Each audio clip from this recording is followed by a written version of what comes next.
we're here with Jesse from a nightmare. That is a fucked up sentence if I ever say that again. Um, I there, always got to go with from a nightmare. that there you go. Yep. That's a much better way. See, you're training me. Appreciate that.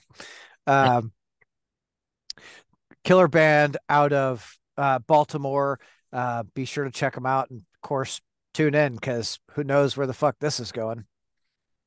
Yeah, let's take it on a tangent there, Tom. Yeah, for sure. Jesse, thank you. I greatly appreciate you taking time out of your night to come chat with me. For sure. Thanks for having me, man. I Hell uh yeah. I recently, when we got asked that there was a slot available from the medalist and David, I wanted to jump over, and I've been following, what I can, catching up on the material and some of the people. I just finished the one with I Hate God, which Uh, was which was so I had two with I Hate God. One was Jimmy, one was Gary. yeah, it was Jimmy. Yeah. Okay. You just do well, and you bring on some good people and you talk about good stuff. So I'm really happy to be here. Yeah, I appreciate that. Like I was saying, I like to bullshit. My wife says I'm a gabber, so this is what better than to talk about something that I absolutely love, music. Of course. So, um, where did the band come from? Uh, well, the band was comprised of a bunch of older bands that kind of diminished in the scene. Um, we kind of all had ties together, even back in our old bands. But basically, the two guys, Steve, our vocalist, and Dave, our bass player, they came from a band called Epic Harvest. Came from Carroll County. So they were together. We even played some shows with them. My old band, Quarry, was more of a rock band. Kyle and I played in that band. Kyle and I have played together. So we're 12. This is going to date me a little bit, but what, like 27 years? We've been playing together in different projects for 27 years. Even in high school, we played in jazz band together. Right on. So we're all, So I guess in 2012, we kind of Steve and I started getting together and we wrote the first three songs. Um, we didn't we had a tentative name, but we really didn't come together with the name until about 2017. Um, so we were like, well, we need something. We had a few names, and it was just kind of what stuck. It made for cool artwork. It gave us an idea, to kind of branch this little A off that we might be able to use in marketing, just that, people recognize that over time. Yeah. But yeah, from basically metal and rock, we comprised the members that you see today in the band, from, just diminished and failed projects, if you will. Well, failed projects are projects that just run their course. That's it, man. That's it. I think, the funny thing about musicians is it's very seldom that they've had one project and stuck only with that project, Right. you know? Can So you name any? can I, I can name a lot. Um, Right. I mean, let's talk about Yeah. Dave Mustaine, Yeah. Yeah. Yep. you know? Just stuck it out. Yeah, probably the most famous. And then, when we look at, if we're looking at other famous people, Scott Ian from Anthrax, who, Hmm. he's done SOD, he's done Mr. Bungle. Um, God, he just did that thing with Dave Grohl and uh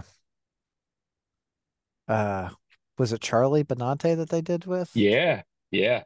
Yep. Yeah, I just heard that was recently too. yeah, Um, it's a kind of like that all-star band, just a Temple of a Dog or yeah. just all-star comprised of um yeah, Scotty and Mr. Bungle. That's Les Claypool, right? No, Mike No, Patton.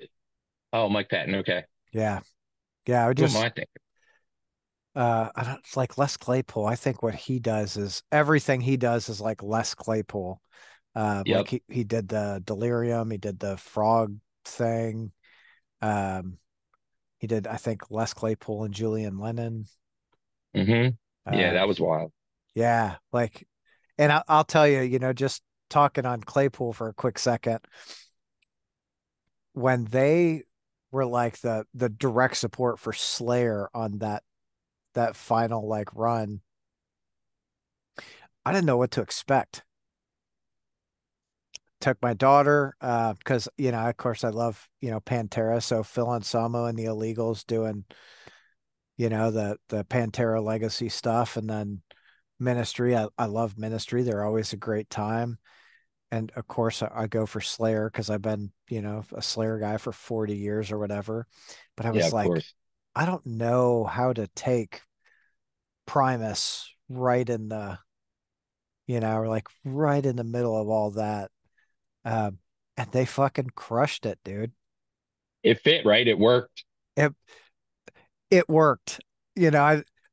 I guess it fit. Kind of a wonky puzzle piece, but like they absolutely crushed it. Like the crowd was so enthralled with their set, which I I would have never in a million years guessed. Yeah, that's hard. When you picture them together, you're like, how is this going to be perceived? Phil Anselmo and the Illegals and Slayer.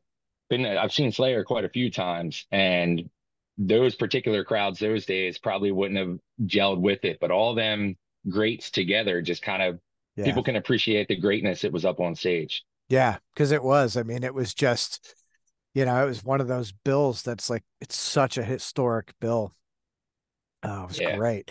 All right, let's get back to you because that was a fun little tangent. Um, hmm so when you started playing guitar, who were some of the like people you looked up to? You were like, I want to be like that. Well, let's strip it back. Let's take it back to when I first put a guitar in my hand. Uh, it's probably about six, right? 6 years old. It was my dad. I wanted to play everything he played. So if my dad could play it, I wanted to play it. And so, some of the first songs that I learned was like Grand Funk Railroad Time Machine, right? It's just a D chord. You roll it up to the seventh fret, bum, bum, bum, bum, dun, dun, dun, dun, into the pentatonic blues scale. So, and then it kind of went into punk, right? So I was kind of into Offspring. I always liked Metallica. I never really I couldn't ever get away from, learning at least a Metallica riff. So, and I was a riffy guy, I play a little bit of lead here and there, but like I just love the riffs, just how that creeping death, uh, jump in the fire, or yeah, and Orion, just Oh, whatever I could get to. So, so I would say it's a mix, man. Like I'm a blues guy from the start, right? So I had a family full of musicians. Uh, my uncle was in a band around this area called Fat Tuesday. He played saxophone, but they played a bunch of good blues. So I was just into blues. And some of my solos, if you've listened to them, you can tell there's a deep blues influence. So that's, your Eric Clapton, your Jeff Beck, your Jimi Hendrix, the classic greats of all time, Stevie Ray Vaughan. And that kind of branched in like as it's developed, as my skill set started getting better. It was all your like really fast guitar players, Steve Vai, Eric Johnson, Joe Satriani. I kind of got into the virtuoso stuff, John Petrucci in Dream Theater. So it's kind of a mixed bag of just great guitar players. And I tried to take a little piece of everything that they had and incorporate it with I do. I never get too hemmed up on playing a whole bunch of other people's music.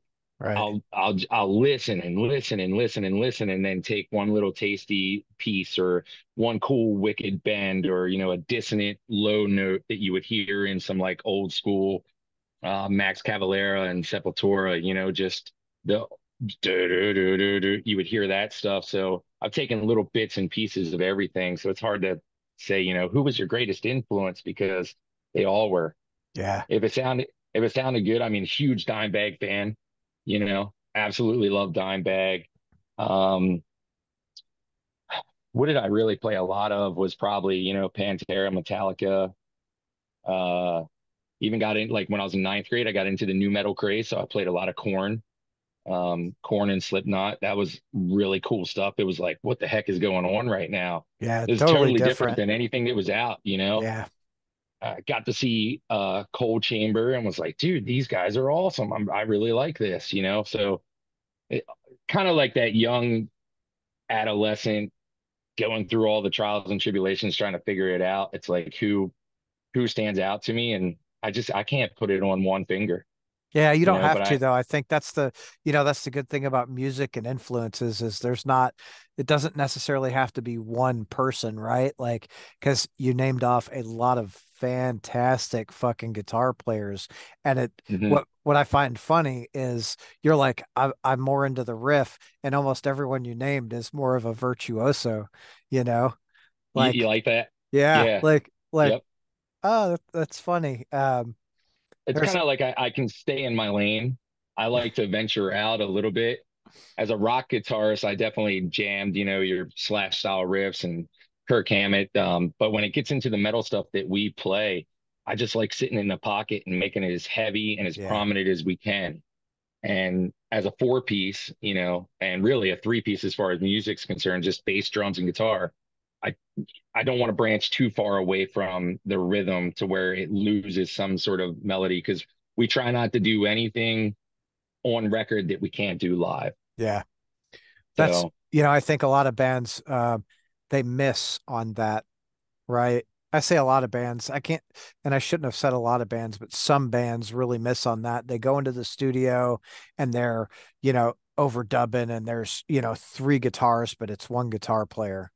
And then mhm. you go to play that live and it's like, man, this really doesn't sound near as full as, as the album. And I think for a lot of fans, it leaves some disappointment for them. I've been to those shows and felt the same. I'm like this, you find out who's a studio band and who's a live band real quick. Yeah, And it's something that I didn't want anyone to perceive or take from my guitar playing or from my show. It's so even on as far as lead guitar goes, I have a solo in one of our songs on the record. We made sure that there was no rhythm guitars during that whole solo, so right that it on. just dropped out like a good old school Pantera, just Rex and Dimebag jamming together, and there was no rhythm guitar under it. We made sure that we did that so it sounds like that live. That's awesome. So, what's your guys, when you start writing, what does that process look like? It's ever changing. The only constant is change, right? Bringing in a little "as I lay dying" quote there. Um, for the longest time, Steve and I were the prominent writing forces. We would get into a room or take a riff that Steve, my vocalist, he's a guitar player too. So it really helps. He'll come up with an idea and he'll be like, this song needs Jesse, or I'll be like, this song needs Steve. Let's put this, let's get these two parts together. And then we'd record them. We do all of our own pre-production. And then we send that over to all the guys and then they write their parts. That's kind of how it is. And Kyle's thrilled to lay down, like he'll even say, hey, send me a track without drums because I got to write with drums, right? So I Yeah, program drums in the writing process.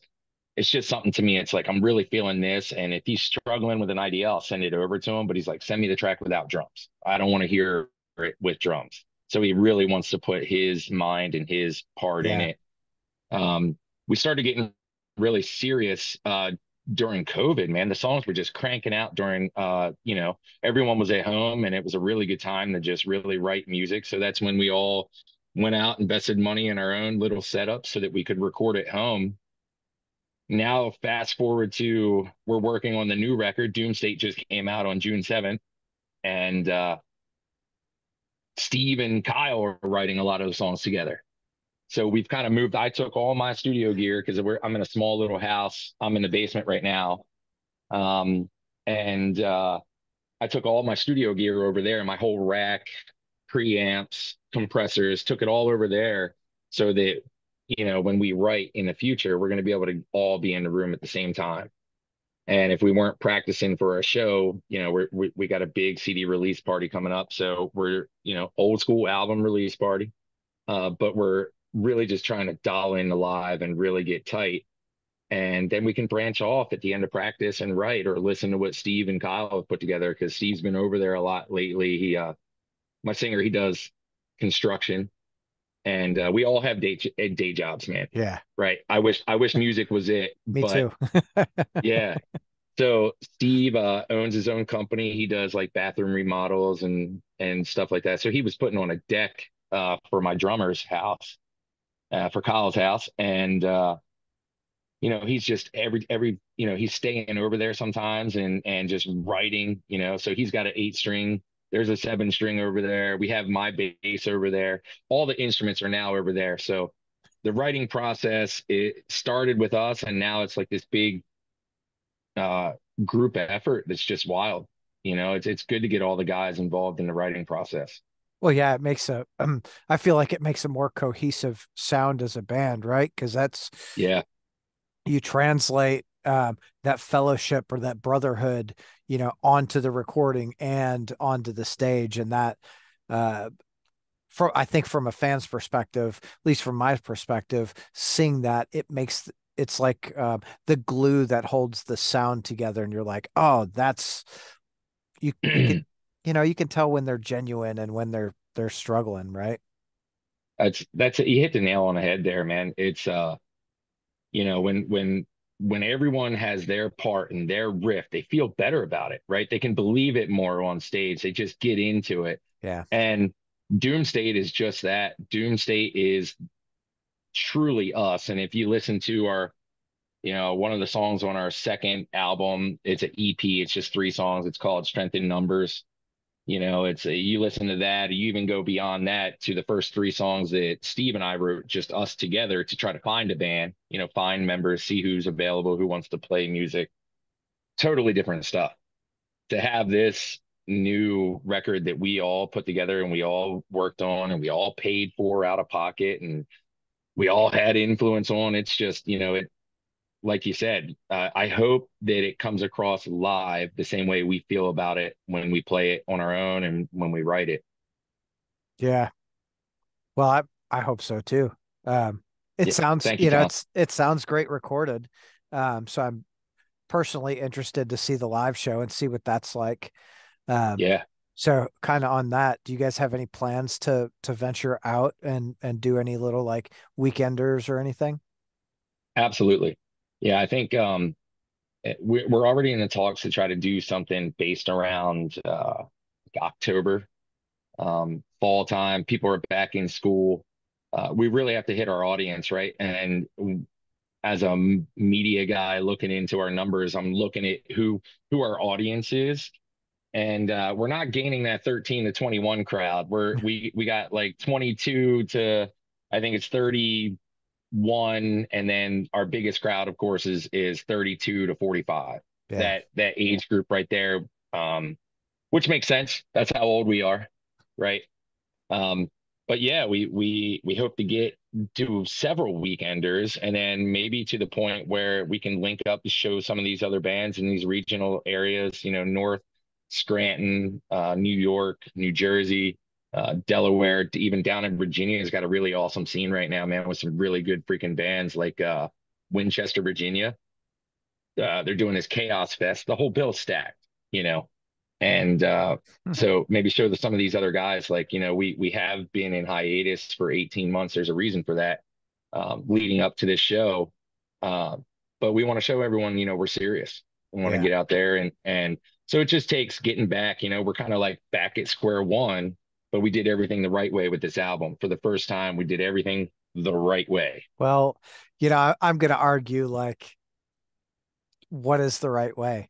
Just doing it, however that is the Yeah. right way, like, I know a lot of bands do the, they go the PR route and they really push to the media. And then on the flip side, there are bands that I'm trying to book for interviews, and they're like really not fucking interested in doing anything. Like their social media is not almost non-existent. There's not a lot there, but you go out to a fucking show. I went out to a show to see this band. When was it? It was about a month ago. It was last month. 700 people in this show. Holy crap, that's a good bill. It was a fucking great bill. And the dude singing was like, crowd do this, and they fucking did it. Like every time he said something, I was just like, holy shit. They were polished. Yeah. Yeah. Yeah, And they dude, catch you by surprise, right? these guys are like 20 years old. Unreal. Like, Yep. I was like, holy shit. You can tell the work, man. Some guys just got it, and we've had a lot of compliments when we're playing live. The years of experience definitely show, Yeah. right? We've been playing my drum again 25 plus years with one drummer, and we're fall into a pocket, and that comes across. But that man, that audience interaction and the bands that are just they don't talk about it, they're about it. They play, Yeah. and it's like that put up or shut up, and they get Yeah. out there and they do it. Yeah. That's awesome. It's great to see, especially, see the younger generations coming out and just like getting it like that. I'm like I've been going to shows for my first concert was in 1983 or 84. Who was it? Michael Jackson Oh man, on the that's Thriller awesome. tour. Yeah. Yeah. Um, How old were you then? I gotta think. 7. Did you go older siblings or you go with your I parents? I went with my mom and my older brother. And I I'm gonna be honest with you, I don't remember the show. I don't remember the show at all. I remember being absolutely mesmerized and blown away. And that's all I remember. And from that moment on, for me, I was like, oh, this is my world. This is where Live I need music. to be. Yeah. Yeah. Yep. And to dance back to the right way, I'm not saying anything to anyone about what they do or anything like that. Everyone's going to figure out what's good for them. Yeah. Uh, we've done it all different ways with all different projects. Uh, and here's the thing: we're all grown men with full families. So we have to do what we can do to make the most of our time. We have to make sure that that time is spent well, and Yeah. that the effort that we're putting in is so for us over the past 18 months, what we did was we started our own business. We are essentially our own distribution and marketing company. We got our BMI publishing rights, right out of Nashville. And that stuff was important because you think about it and it's like, you hope that this album is something that gets a little bit of current. And Yeah. if you don't have that stuff lined up and someone wants to put it in a movie, you're gonna get paid pennies on the dollar, if anything. If it's not just for exposure, it's like you want to make sure your time and your investment is taken care of, like your own little child, Oh, and absolutely. Like, so you that's know, our insurance policy. that's it, and that's a smart thing to do. Like you watched the Jimmy Bauer interview, and I loved hearing about I Hate God pays for everything and then license their music out. So Yep. they still own literally everything. So if something's going to happen with it, they have final say. There's Yeah, no, you know, of course, early on, right? That was, I think, a hard lesson for them to learn. I'm not sure exactly what happened, but I know the band felt burnt with one of the labels in the early years, and they were like, "Fuck this," right? Like we yeah. should we should make the money from the publishing. If it gets played on the radio, give us that money, right? If something sells, give us that money because it's a band, it's a business, and without something coming in, there's no way to sustain it. That's it. And it we're on this new climate where it seems like um different. It's I don't want to say pay to play, right? But it almost seems like your music is a selling point for your merch, right? How Hmm. how good's your t-shirt package? How Yeah. good's your, and you can't really, it's art though. At the end of the day, that's what we want to be recognized for is the music, the blood, sweat, and tears put into every single. song, every time signature change, whatever, every rewrite, every fourth mix, every Yeah. 14th remix, whatever it is, you just want to. So yeah, I don't know. This is our first time doing it that way, but at this current time, we feel like it's the right way for Uh, us, I guess is what I was trying to say. no, no, I totally get it. I think, um, and I think it's awesome that you guys are in a position to be able to go to that level with it, because a lot of bands really aren't, right? They don't, maybe they don't know, or they don't have the funds to, to go down that avenue. And, you're not, we're kind of close in age, right? So in our day growing up, bands went out and they fucking grinded, get in the van, live in the Hardcore. van, Yep. you know? Yep. Um, and it's great when you're 17, 18, 19 and you don't have a family, but you crest 40 and you've got kids and like shit, my daughter graduates next year. Like if I wanted, there's no way I'm living in a fucking van for 6, 7, 8, 9 months. No, no. So, we're lucky enough to have a couple really good people in our corner, our um, producer, engineer, and almost manager. And we consider him a fifth member of the band, Josh Clark with Dark Hollow Studios. He's gotten to work with a lot of real good people in his life. And he's like, look, you know, basically saying this is your last chance to do something, not last chance, you know what I mean? But Yeah. like put it on the line. If you guys really want to get out there and get this album the exposure that it deserves and stuff, give it your best, Yeah. right? And it was more or less saying we've been just diddle daddling around, like bumps on a log, like get your ass in gear and get moving on this one, That's, you know, sometimes you need that, right? of Like course. we all need that reminder. I know I really needed that reminder today, and my wife gave it to me, and I was like, oh, okay. Like, Thanks, yes, honey. I needed that. I absolutely. There's a reason Yep. she's my wife and my partner, because she knows when I fucking need it, and she gives it to me, and I'm like, hell yeah. And for a band, I think sometimes it's really easy to become complacent. You're playing together for years, and you're like, yeah, this sounds kind of cool. Like, let's just roll with it. Sometimes someone needs to step in and go, hey, listen, remember why you got into this? It wasn't just to be like, ah, this is kind of cool. No, it was write something you fucking want to hear yourself, Yeah. and do Yep. it. You, one of your other interviews that you did too that I walked, I mean, it kind of parlays on what you just said there too, is that's what we do.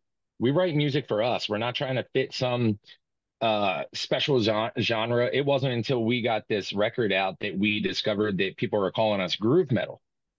It's like, all right, cool, man. So I was like, what the hell is groove metal? Because I've never been a genre specific, you Right. know, I just and someone, my buddy told me, he's like, well, Pantera is groove metal. I was like, oh, all right. Well, like groove metal and thrash mix, right? I guess you kind of with a little bit of, I don't know. So it's like we just write music that jams, and I think we're all smart enough to know and not let each other down and be like, yeah, that's not a good part. Let's take that out, or that's awesome. Let's keep doing that, and we decide on those, most of those decisions together. Yeah, that's So good. That's good. That's, I think, of course, we've got the bands that are primarily, there might be four people, but there's two people who really write the music, right? And then the rest pull it together. But I really like when a band as a whole, everyone has input. I feel like it can be a much more solid sound getting out there, live or recorded or whatever. It just, you can feel it and you can see it live. yeah, Everyone's like, yep, oh, this is fucking, I remember this. This is such a killer part. And they just get into it. yep, yeah. That's important. I mean, you gotta love what you play, Yeah. and I think a lot of bands get burnt out. You see the bands that last 3 or 4 years and they fizzle out because they weren't writing music for themselves. Yeah. I truly believe that for, and I'm not saying every case, but I feel like when you're not writing the music that you love to play, you're putting on an act. You're not being genuine. You're not yourself. That's ex And that's yeah, it's like I don't know. It's like the same thing when you try to be something you're not, man. You just you lack self-value, self-worth, and you just feel like less of a person if you're doing something that you don't like doing. And I hope that I'm speaking for the whole band here, and I think I am, that we freaking love what we're doing right now. right on. And this album release shows, man, like everybody's ass is in high gear. We were cruising at 30 mile an hour, but now we're in a fast lane of 75, just trying to make it all work. And everyone's putting their little part in and their effort in and crunching their job. We all have responsibilities and we're just locking in and taking care of business, man. Hell yeah. Feels good to be able to where everyone's like, all right, we're on the same page and we're moving at the same speed together. Let's fucking do this, you know? Yeah. Yep. So um do you guys have physical copies of yeah, Yeah. Yeah. We have physical copies. I have to get you a couple down there. After we get off here, send me your information and we'll send you a press box. But yeah, we have hard copies of albums. We decided to go with a digipack for the first 200. okay. I think we're going to go in 1 to 200 quantities so that everyone is almost a different volume of the Yeah. same press. So like you have a different press, like the old albums and stuff. It's like, oh, that's a second press or that's a third press, and there's going to be something slightly different, whether it's artwork or not. Um, and we just felt that a digipack with a four-way book or whatever was the easiest way to go, and it didn't break the bank, you know. And the album quality is there. It still sounds. I've compared all the streaming services and even direct from my iPhone, and it still sounds better. My truck still has a CD player in it, Yeah. and it sounds better on CD than it does in any digital format. It really does. So It's yes, funny. we. I bought a CD from a band here and I was like, oh, I'll throw it in the truck and listen to it. And I get in there and I'm like, oh, I don't even have a fucking CD player anymore. Shit. Oh wow, yeah, they did away with most of them. And my truck is the last, I think it's the last generation because my father-in-law has the next year truck. He don't have a freaking CD player. Ugh. I'm like, oh man, I don't know that I could live without it. So, I have a full, I guess it's time I get my ass in gear there too and start loading them into the computer and get them on digital too, because they Yeah. get to a point where they won't play, especially if you're playing the hell out of it. Yeah. I mean, I've got stacks of CDs over here, but I'm a big vinyl guy. I've got Yeah, shelves upon shelves of vinyl over here. And it's like, if I didn't have Spotify and all this music loaded to my phone, I'd be hosed, yeah, yep. man. At least all the new stuff. I bet all your vinyl. I mean, I'm not speaking for you, but I bet you got a lot of good retros in there. We do. My wife and I upstairs got a full great vinyl collection, stuff handed down from our parents. Yep. Original Deep Purple Machine. Is it Machine Head? Deep Purple Machine Head Mhm. with a bass on the back and Steppenwolf. All the Hendrix albums, Beatles albums. I mean, we'll throw it on. We used to do vinyl Sundays where the only thing that played in this house was vinyl, Mm. and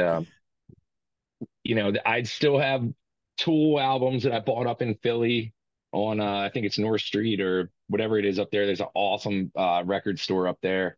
And I still got some other vinyls and stuff that I probably will never, they're just hanging on a wall. Yeah. I probably wouldn't, because I already have the digital formats of those. And so, yeah, we talked about vinyl, Tom. We were going to do vinyl. And for regular black vinyl, whatever it is, 160 gram or whatever they are, we could get that done in like 6 months.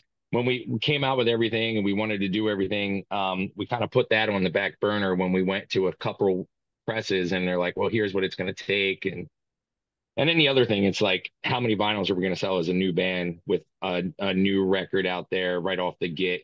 So definitely wanted to get some traction, but we did put that on the back burner for a while. It's good to Yeah. hear that that's not there. Well, and I it really sound depends like on a the newbie here. I need to get. Go it ahead. it really depends on the plant though, right? Because some plants, I know I talked to one plant probably 6 months ago, and they're like, yeah, we're 14 to 16 months out. And I was like, yep, nope, Right. you know. Yeah. So there are, but That there are so many the ability to get them done quick at a fair price is there. didn't there's a white shirts. Doesn't Jack White own his own press? Yeah, Didn't third he start third trying to man. help out? Yeah. Yep.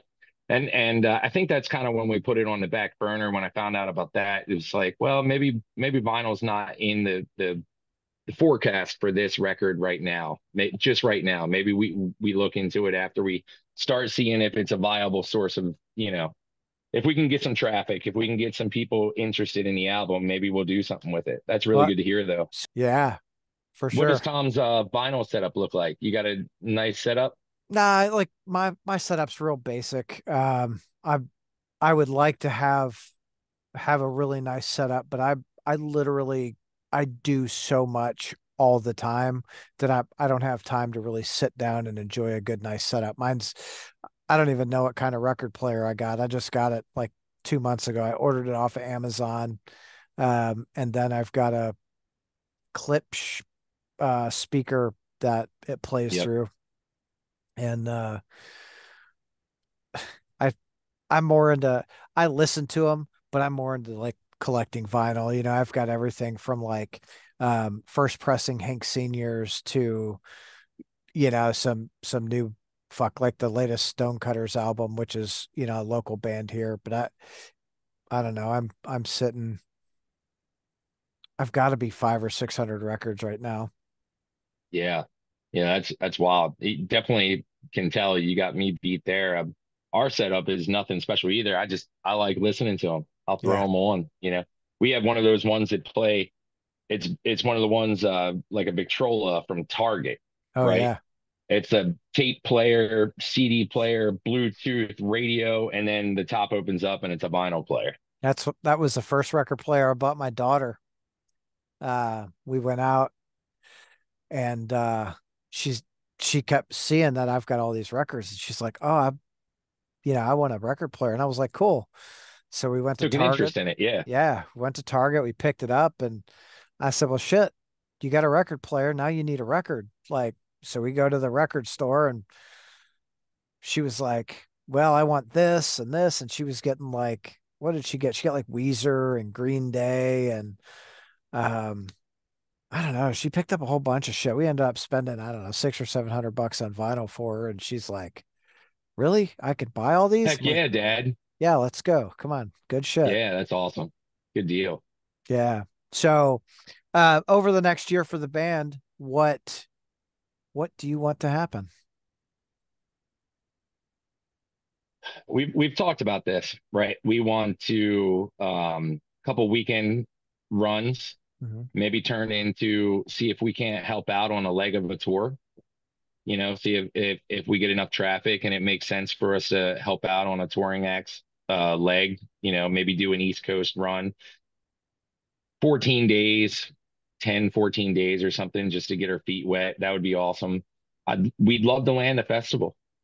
We don't even know where we're starting to branch off into that category where we just want to land a decent festival. I don't think there's a way to get your music seen by more early adopters or more grassroots support bands than people that go to shows. They're the ones that they're like, oh man, that band just played. I remember seeing Unearth at Ozfest, and they played at 9:30 a.m. Yeah. 9:30 a.m., man. I went right to their freaking booth right after that. I got their CD. I met them all. I got a freaking poster flag, a wall flag. Couldn't wait to spend my money on the early guys, you Yep. know. And I just think that's definitely something that we want to get into is I'd love to land a festival. That's a big goal for us. Um, I'd love our Spotify end of the year review to be a lot more promising than it has been in past years. And it looks like it's going that way. We want to do two more music videos for this album, right?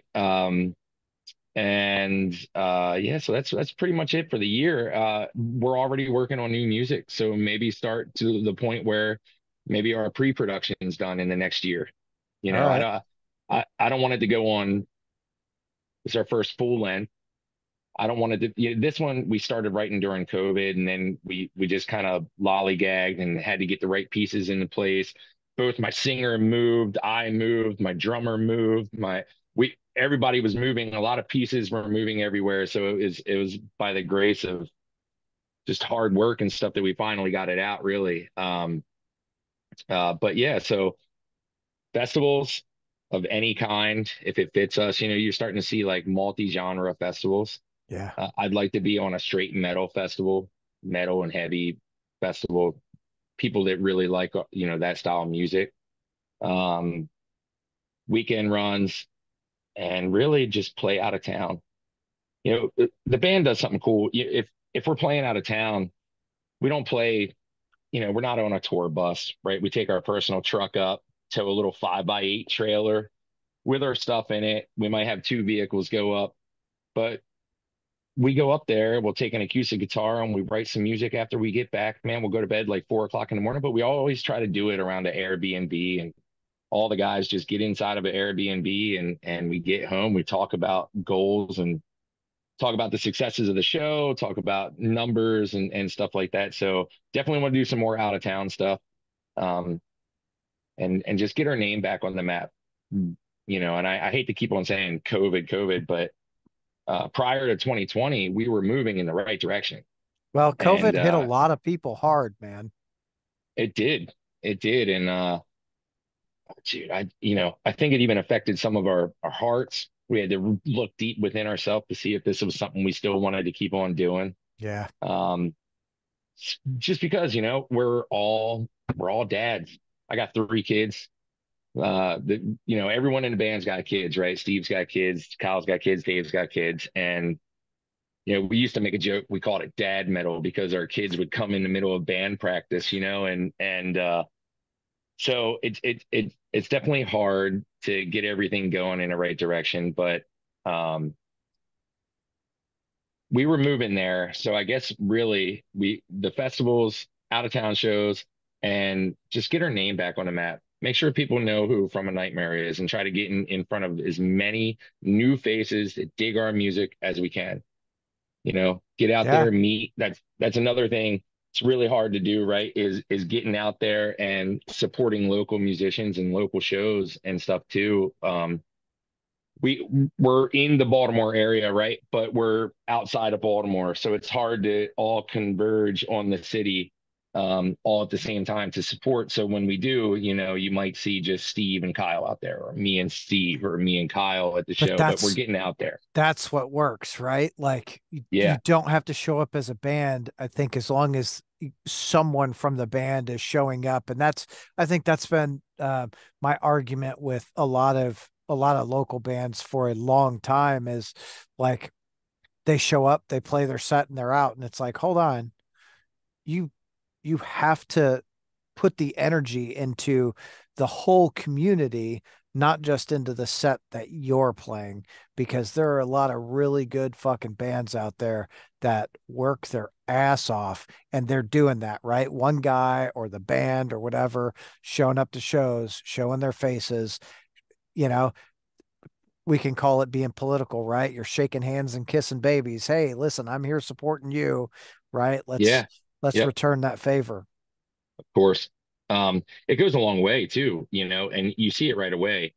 And it's really freaking hard. But that's the best way that we can do it, is to, as long as, like, I'm here as a representative for the band today, right? Yeah. Um, but as long as somebody is there, like, hey man, you're on our radar. We dig your project, we dig your band, really like to do something with you in the future, and exchange contact info. And then maybe you meet a couple of their fans at the Yeah. same time. Um, and when we play live too, like, we're there the whole night.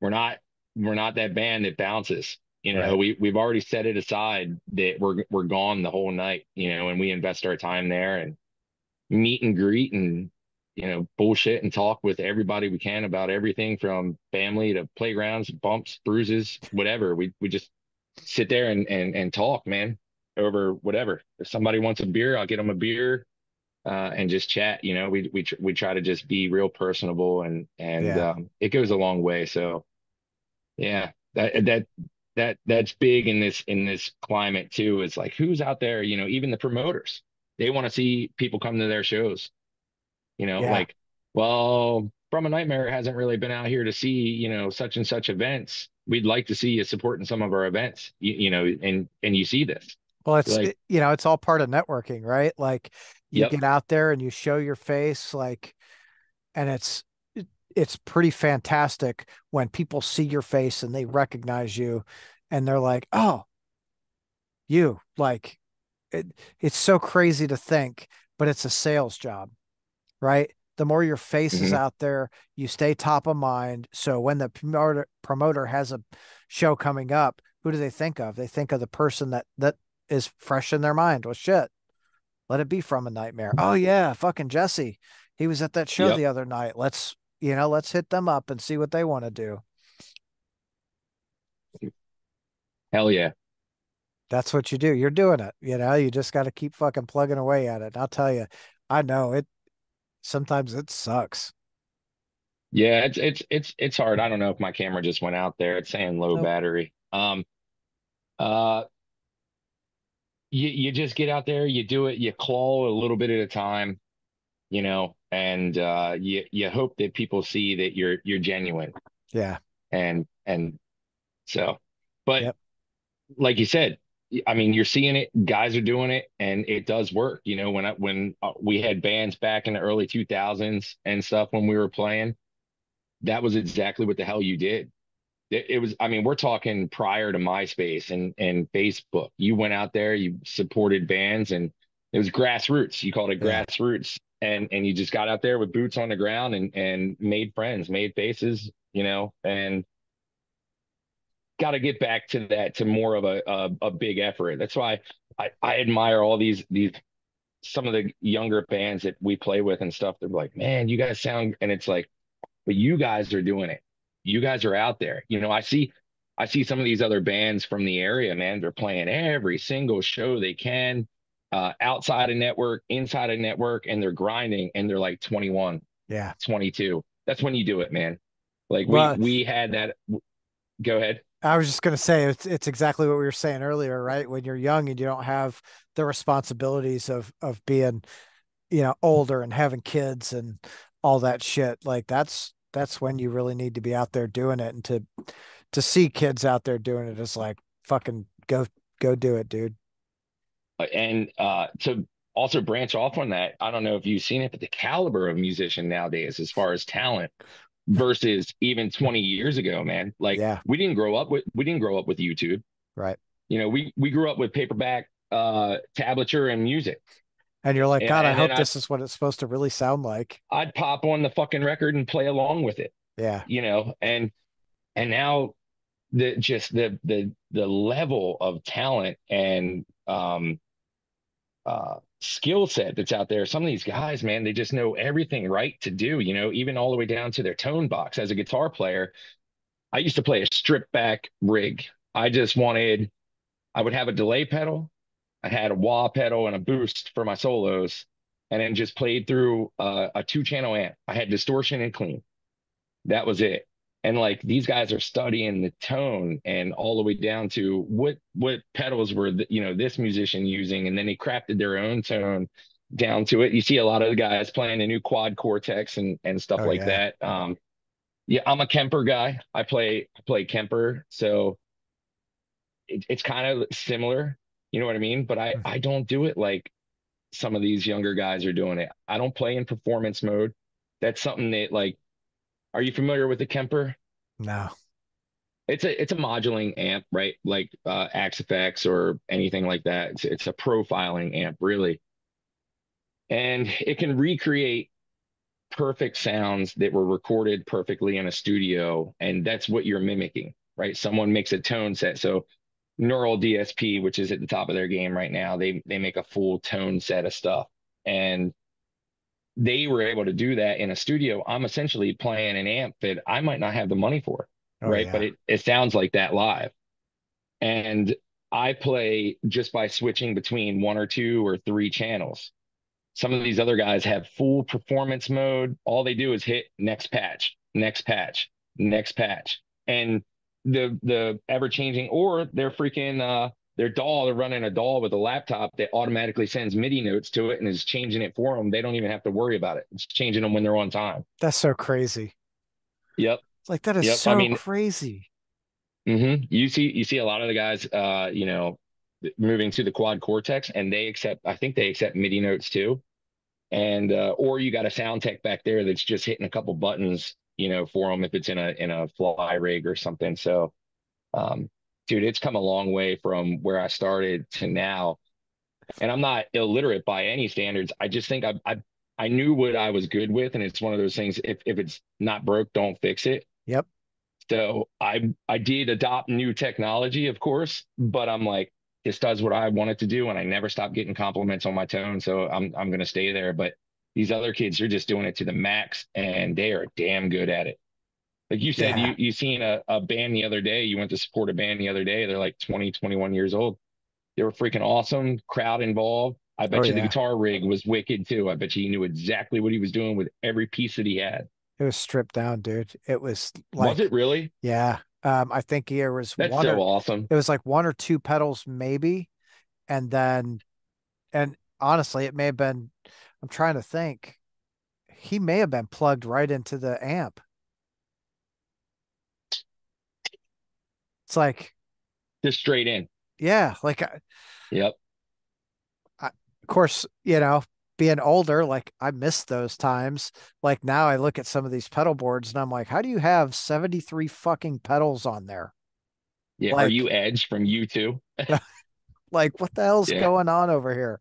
But, Right. if they know what they're doing, they can make it work. That's not my, that's not my forte. I'm, like you, I plug straight in, real Yep. stripped down.